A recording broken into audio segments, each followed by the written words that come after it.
My sister expelled me from her wedding and called me a homewrecker. But when she came back 18 months later begging for forgiveness, the truth about her husband Hunter left me frozen. I'm 29 years old.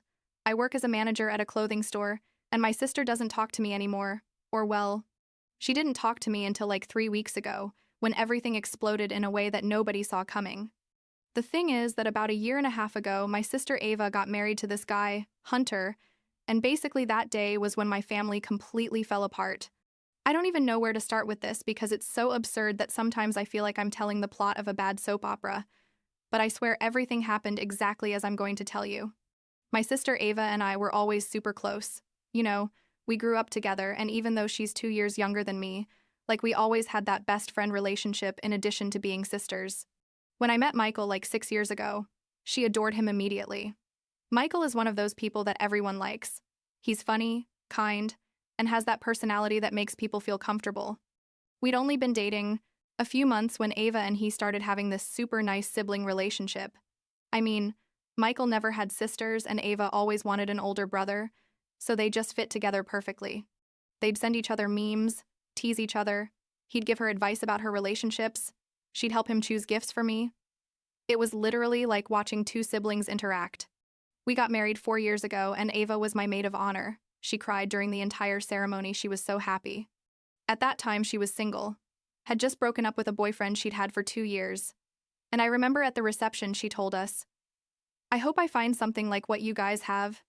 And well, like a year after our wedding, she met Hunter on a dating app. At first, he seemed fine, a little serious maybe, but nothing that made us think he was a complete psychopath. Hunter worked in finance, had a good job, was polite to us. Although being honest, I never felt that automatic connection you feel with people you genuinely like. But I thought I just needed to get to know him better. Things started getting weird like 6 months into them dating. Ava started canceling plans with us more often, like she'd tell us they were coming to dinner, and then she'd text saying Hunter wasn't feeling well or that other plans had come up. Michael noticed that Hunter always seemed uncomfortable when he and Ava talked or joked around, but I'd tell him he was probably just still getting used to our family dynamic. Looking back, I should have paid more attention to those signs, but you never think things are going to escalate that badly. After like a year of dating, Hunter proposed to Ava and she was over the moon, completely thrilled. She told us at a family dinner and we were all happy for her, although my mom later commented to me privately that it seemed like they'd rushed a bit. But well, Ava was 26 and knew what she was doing. Or so we thought. They started planning the wedding immediately. Hunter wanted something quick, like in 6 months, which we thought was strange, but Ava said they didn't want to wait. During those months of planning, I tried to get involved as much as I could. I helped her look for a dress. We tasted cakes together. She came to my work location so I could help her choose her wedding dress. And everything seemed to be going well, except that Hunter had opinions about absolutely everything, and many times Ava ended up changing decisions she'd already made because he didn't like them. Then came the day that changed everything. Like 2 weeks before the wedding, we received the formal invitation in the mail. You know, that elegant invitation with a gold envelope and everything. I opened it excitedly, and inside there was a handwritten note from Ava that said, "Please don't bring Michael to the wedding." Just like that. No explanation, nothing. I stood there in my kitchen reading that note over and over, thinking it was a joke, like my sister's weird sense of humor, or something. I showed the note to Michael, and he laughed and said, "It's got to be a joke. Your sister is weird sometimes." And honestly, that made more sense than any other explanation, because why wouldn't my sister want my husband at her wedding? He was literally like her brother. I tried calling Ava, but she didn't answer. I sent her like 3 messages and nothing. I thought she was busy with the last wedding preparations and that she'd probably call me later to laugh about her weird joke. Days went by and she never responded. But I didn't insist much either, because I assumed she was stressed with everything about the wedding. Michael and I decided that obviously we were going to go together, because the note didn't make sense, and it had to be a misunderstanding or a joke in bad taste. The wedding day arrived, and everything went to hell in a matter of minutes. The ceremony was at a beautiful place, like a garden with those flower arches and everything super pretty. We arrived early. Me, in a navy blue dress I'd bought, especially for the occasion, and Michael in a suit. And the moment we entered the ceremony area, I saw Ava talking to my mom, and when she saw us, her face completely changed. She went pale, then red, and started walking toward us super fast. I thought she was going to greet me, but when she arrived, she just looked at me and said, "I specifically told you not to bring him. Why is he here?" And I was there like, what? Because honestly, I couldn't process what was happening. Before I could respond, Hunter appeared out of nowhere. You know, in his tuxedo and everything, but with a face of absolute fury. He told Michael, "You need to leave right now. You're not welcome here." Michael was completely confused. He tried to talk and say there must be a misunderstanding, but Hunter literally pushed him, like physically pushed him in the chest. People started looking at us and I was in total shock.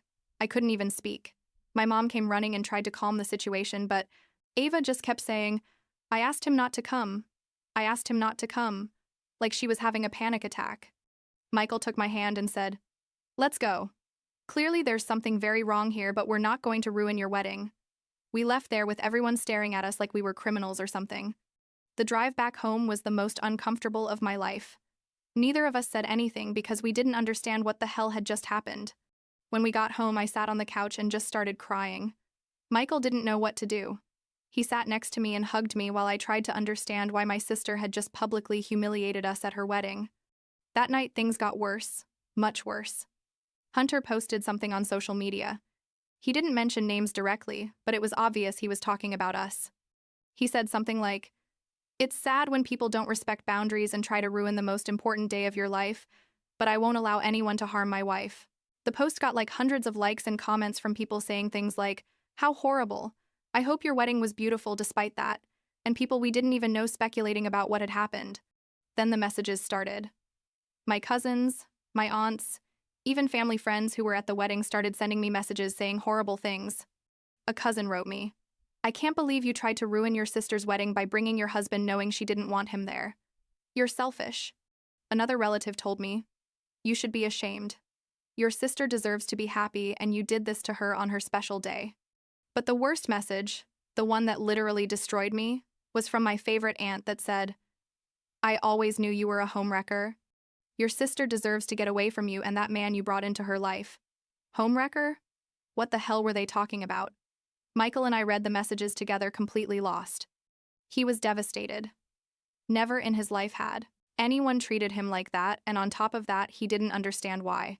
I kept telling him, "It has to be a misunderstanding. Something someone said wrong. This can't be real." I tried calling Ava like 1,000 times. I sent her messages. Nothing. I called my mom, and when she finally answered, she sounded uncomfortable, almost cold. I told her, "Mom, what's happening? Why does everyone suddenly hate me?" And she just said, "We need to talk, but not over the phone. Come to the house tomorrow."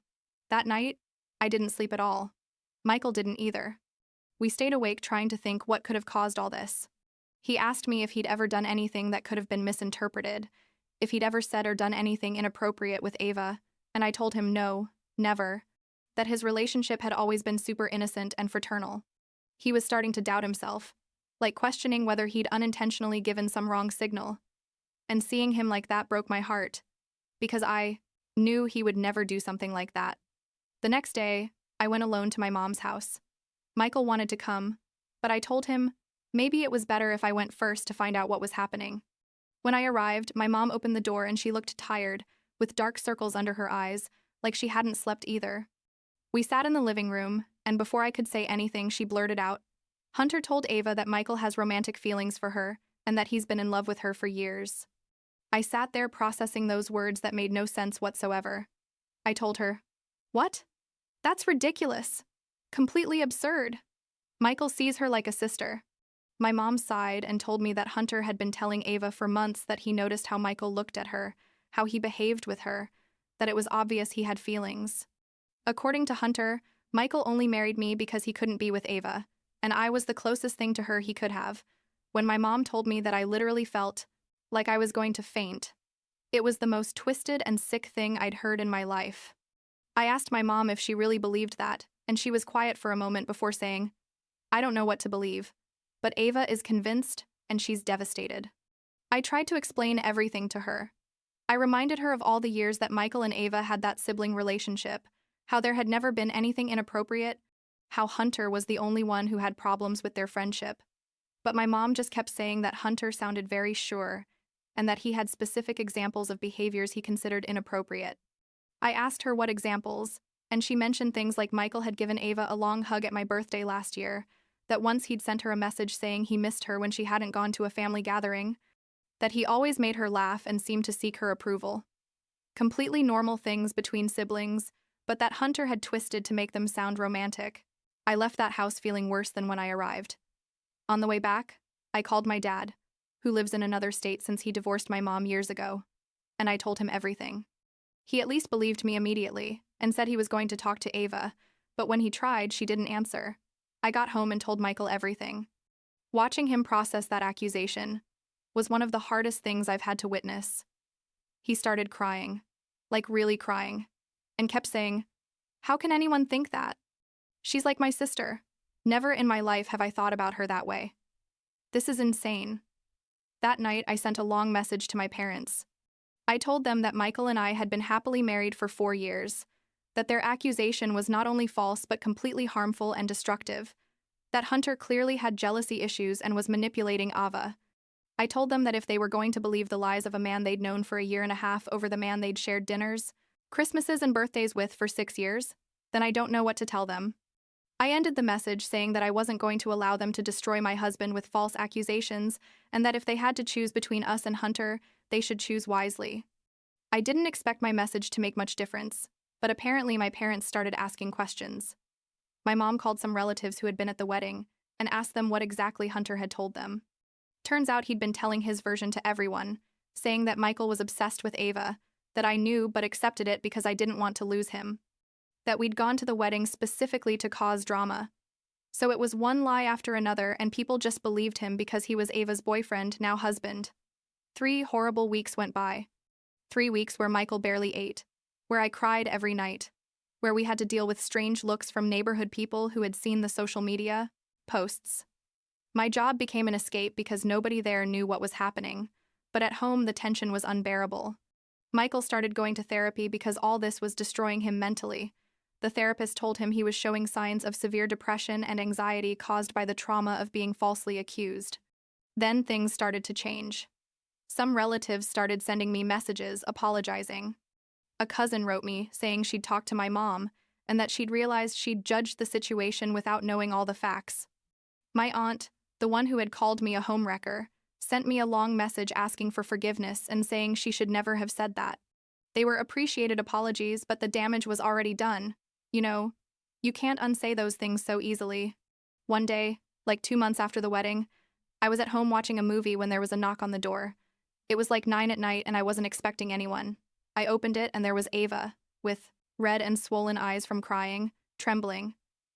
She saw me and broke down, started crying so hard she could barely breathe. I brought her inside and hugged her without saying anything because I didn't know what to say. We sat on the couch and between sobs she started telling me everything. Turns out Hunter hadn't only convinced her that Michael had feelings for her, but he'd also told her that I knew, and that's why I tried to keep them apart. Ava told me that for months Hunter would point out every interaction she had with Michael as evidence. Like if Michael greeted her with a hug, Hunter would later tell her, "Did you see how he hugged you? It was very long. That's not normal." If Michael sent her a funny meme, Hunter would say, "Why is he sending you messages when he knows you're with me? He's clearly trying to get your attention." But he didn't stop there. Hunter also started accusing her of having feelings for Michael. If she mentioned something they'd done together, like when we all went to the movies or something, Hunter would ask her if maybe she also had confused feelings. He made her constantly question herself. Ava told me it got to a point where she was afraid to mention my name or Michael's because Hunter would get angry. She told me she'd started canceling plans with us, not because she didn't want to see us, but because Hunter would become unbearable afterwards. He'd accuse her of wanting to see Michael. He'd make horrible, jealous scenes. The straw that broke the camel's back was that after the wedding, Hunter started accusing her of having feelings for other men too. A coworker who greeted her at the coffee shop, a neighbor who held the door for her, the supermarket cashier who smiled at her. Hunter was constantly checking her phone, her social media, asking her where she was every second of the day. A week before she showed up at my door, he'd told her she had to quit her job because there were too many men there and he didn't feel comfortable. Ava looked at me with tear-filled eyes and told me, "I ruined your life for a man who is controlling and isolating me from everyone. I'm so stupid." I told her she wasn't stupid, that Hunter was an expert manipulator and that what was important was that she'd realized it. I asked her where Hunter was at that moment, and she told me she'd told him she was going to the pharmacy, but that she'd actually come straight here. I told her to stay with me that night, that she didn't have to go back to him, but she said she needed her things, her important documents, that she was going to go back just to gather her things, and then she was going to stay with my mom. Michael got home like half an hour later, and when he saw Ava, he froze at the door. She stood up and apologized to him through tears, told him she should never have believed Hunter's lies, that she knew he'd never felt anything inappropriate for her, that she was so sorry for all the pain she'd caused him. Michael came closer and started crying too, told her he forgave her, that he understood Hunter had manipulated her, that he just wanted her to be okay. It was a super emotional moment. I was crying too, obviously. The three of us there in my living room, processing this giant mess. Ava left around 11 at night. She said she was going to go gather her things and that she'd send us a message when she was at Mom's house. Michael and I stayed awake waiting for that message. An hour passed, then 2, and nothing. I texted her and she didn't respond. I started worrying, thinking Hunter had convinced her to stay or something worse. Finally, like at 2 in the morning, she responded saying, "I stayed. I'm sorry. I'm going to try to make it work." My heart sank when I read that. I wrote her a long message telling her I understood it was difficult to leave a relationship, but that Hunter clearly had serious problems, and that the situation wasn't going to get better. She responded something generic like, "Thanks for understanding. I need to give him another chance." I knew Hunter was probably reading our messages, so I didn't insist more that night. Like 2 more weeks went by and we didn't hear anything from Ava. I'd send her occasional messages asking how she was, and she'd respond with short things, like, "Fine, thanks." My mom told me Ava seemed distant when they talked on the phone. Then one day, Ava showed up at my door again, this time with a suitcase. She came in and told me. He asked me to quit my job. I said no, and he got furious. Started yelling at me and saying that if I didn't quit, it was because I wanted to be close to some man there. I can't take it anymore. This time she stayed. She didn't go back to Hunter. She stayed at my house like a week while she processed everything and decided what to do. She talked to a lawyer about divorce, and when Hunter found out she was considering it, he showed up at my house begging. He knocked on the door like at 7 in the morning on a Saturday. I opened it and there he was with red eyes saying he needed to talk to Ava. I told him no, that she didn't want to see him, and he started crying on my porch saying he'd made mistakes but that he loved her, that he was going to change, all the classic abuser speech. Ava came down the stairs when she heard his voice and told him through the door to leave, that she'd already made her decision. Hunter started banging on the door harder, saying he wasn't going to leave without talking to her. I had to call the police because he was getting aggressive. By the time they arrived, he'd already left, but they made a report. Ava was shaking. She told me she'd never seen him that desperate and that she was scared of him. Ava went ahead with the divorce. Hunter tried to contact her like 1,000 times, sent her messages, emails, even sent her flowers to my mom's house where she'd moved after being at my house that week. She blocked all contact and her lawyer handled everything. The process was relatively quick because they didn't have children or properties together. They'd only been married 2 months when she filed for divorce. Now, like 3 weeks after all this most recent drama, things are starting to stabilize. Ava is in therapy, processing everything that happened. My mom and dad formally apologized to Michael and me. They admitted they should have trusted us from the beginning. Most of the relatives also apologized, although some still keep their distance. I guess they're embarrassed or don't know how to approach after everything they said. Michael is better. He's still in therapy, but he no longer has that air of constant sadness he had for months. He says the most important forgiveness for him was Ava's, because she really was like his sister, and losing that relationship had destroyed him more than the accusations themselves. Ava and he are slowly rebuilding their friendship. It's not the same as before, obviously. There's a certain caution now that didn't exist, but they're working on it. As for Hunter, we heard through the grapevine that he's dating someone new. Poor woman doesn't know what she's getting into. Ava says she sometimes feels guilty for not warning her, but her therapist tells her it's not her responsibility, and that she has to focus on her own healing. The divorce was finalized like 2 weeks ago, and Ava says she feels free for the first time in a year and a half. There are still difficult days. Days where Ava cries for everything she lost. Not for Hunter, but for the time and relationships that were damaged because of him. Days where Michael gets thoughtful and I know he's remembering how it felt when everyone looked at him like a villain. The days where I feel angry at my family for believing us capable of something so horrible without even asking for our version. But I guess we're healing. Little by little. Last week, Ava came to dinner, and the three of us stayed up late talking and laughing like before. And for the first time in a long time, I felt like maybe we're going to be okay. It's not going to be easy to forget everything that happened, the words that were said, the pain that was caused, but at least now we're on the same side again, and that's a start.